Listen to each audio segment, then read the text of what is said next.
NBA Finals. LeBron and the Lakers taking on the returning Bam Adebayo of the Heat. Would Bam be back in better than ever? We'll see. Middle of one. Lakers up one. LeBron turning defense into offense. And down goes Tyler Hero. Watch him sell it. The kid trying to sell the call. LeBron, meanwhile, having none of it. Quiet first.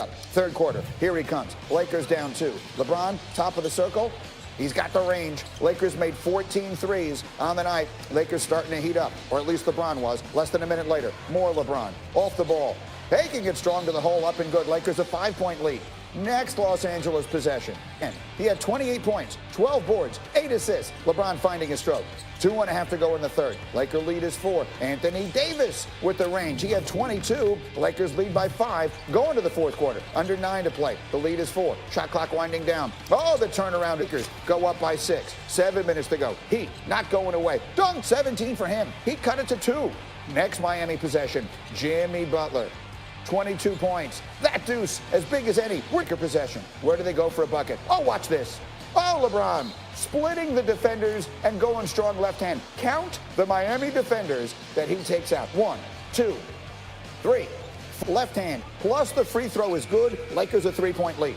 3 minutes to go now. Jimmy Butler, critical moment, an open 3, but it's no good, and now it's going the other way. And the Lakers like to go to the 3-point line off of the transition. That's KCP. He had 15 big points. Lakers a 5-point. Shot clock winding down. Anthony Davis again. LeBron 28. Davis 22. Hard fought win in game 4. Lakers take it 102-96. They are 1 win away from an NBA championship. And here is Tim Legler to break it all down for us again this morning. And, you know, Legs, the Laker role players made a big impact last night, especially late in the game. I know you have some tape that breaks down a couple of those plays. Yeah, I did, and it shows you that the Miami Heat there were so many different details in this game that they're just coming up a little bit short, and one of those was the way they closed the game defensively. Very difficult to get to the rim and get off an uncontested shot in a tight playoff game, particularly in the finals, but that's exactly what the Lakers were able to do, and it was set up really by what LeBron and AD had done to them offensively earlier, and the reluctance of the help defenders to come because of what they were worried about LeBron James and Anthony Davis doing to them. When you get the opportunity to move the basketball and then get a straight line dribble drive this late in the game, Greeny, it's a blessing. And Miami does a lot of things good at the start of this possession. Jimmy Butler forces LeBron to pick it up. You're deep into the shot clock. When Duncan Robinson closes out, you're going to attack that top leg, and that's exactly what KCP does. Bam Adebayo was reluctant to go because he thinks Anthony Davis could be coming right behind him. The Lakers love to throw that lob to AD when the shot blocker goes to get it. So instead, Adebayo freezes, doesn't get there. You get an easy layup in a very tight game. Again here, Rondo goes away from the screen, and you're hoping to get help right there, but Adebayo doesn't think Rondo's going to make a shot. He thinks he's going to go in there to make a play for somebody else, so he gets frozen on the ground, and Rondo gets an uncontested layup late in the game. Very difficult to win when you have to get stops late and you're not forcing the Lakers to at least take contested jump shots. So that's just one area in which Miami just came up a little bit short, and it shows you maybe, Greeny, they're not quite ready for this moment, particularly when Goran Dragic isn't there, one of your key playmakers and shot makers. The Miami Heat did not play a clean enough game in a lot of different areas, and that was one right there where they just were not able to get the type of defensive resistance you need to make that late run. A couple of different ways to look at this, though. They didn't look overmatched last night. You did a great tape for us a little bit earlier where you showed there were just a few little moments. The Heat let a couple of shots get away, a couple of possessions get away, and maybe it turns around. Now they get a little extra rest as they will not play again until Friday night. What chance do you give them of at least forcing a Game 6 in this series?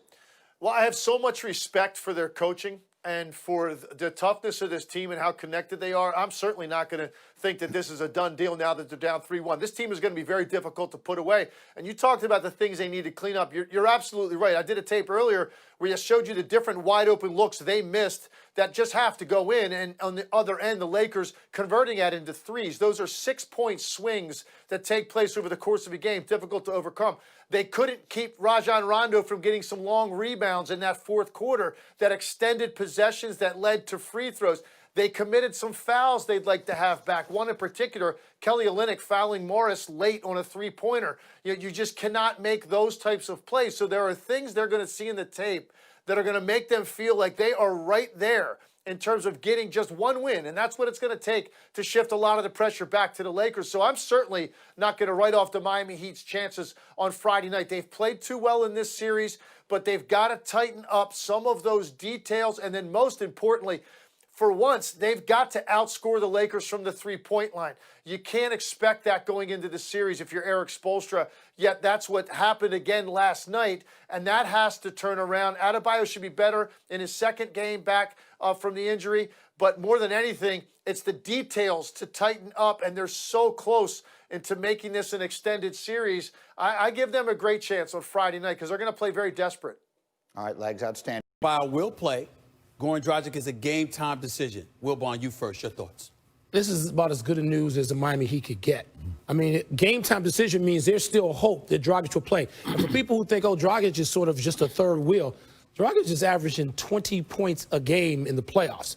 And getting Bam back is necessary. Look, Jimmy Butler may be able to do this again, but he's on lists where guys have done it once. We're sitting next to a person who had what I think is the greatest finals game ever. 42. How many of those? But you can't ask somebody to come back and do it the very next time. Magic closed out a series with his. Yes. But Bam, they need productivity. If not prolific numbers, productivity, right, Irvin? Right, because what he brings, last series he averaged 21 points and about 11 rebounds, right? So now the defense gets better with Miami Heat. Just think about this. In the first two games, the Lakers played more physical. They played better defense than Miami. Game 3, Miami Heat was more physical, and they played better defense. Now they're getting Bam back. That means their defense gets better, and they become a physical team. Magic, let's stay right there with Bam. Because Bam is returning, what should we expect to see from Anthony Davis? Because in Game 3, without Bam Adebayo on the court, he seemed non-existent, basically. Now Bam's coming back. What's that going to do? Well, Anthony Davis last game, in Game 3, he caught the ball on the wing so much they double-teamed him every single time. If I'm Anthony Davis, I'm going to try to get in the low post. And even if the double team comes, I can shoot over top of the double team.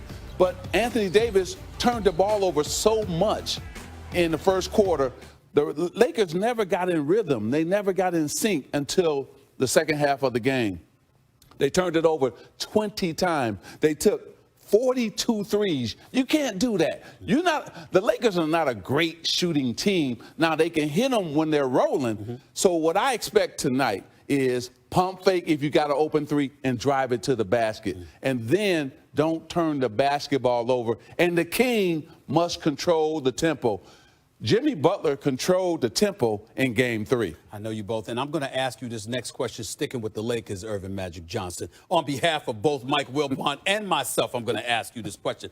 We're watching the Los Angeles Lakers right now in these NBA Finals, 2 victories away from a championship, 17th in franchise history. Somebody was the architect of this to some degree. He was the president of basketball operations before abruptly resigning. That would happen to be you. How are you feeling watching these Los Angeles Lakers? LeBron James is here, came here under your watch. We knew you were after Anthony Davis. That was his arrival was imminent. So this is what it's about. How are you feeling watching these guys right now? Because this is everything you had envisioned. Well, Stephen A., I'm feeling good. I'm feeling good for Jeannie Buss, but also I'm feeling good for LeBron James. LeBron James said, yes, I'm going to come play for the Lakers. And he told me he's going to get the Lakers back to the NBA Finals and win a championship. Well, he's only 2 games away from doing that. Then when you think about Rob Pelinka, you got to give him credit. Danny Green signing him. He signed, when you think about, I'm trying to think about the forward. Making a trade for Anthony Davis, excuse me. And then signing Dwight Howard.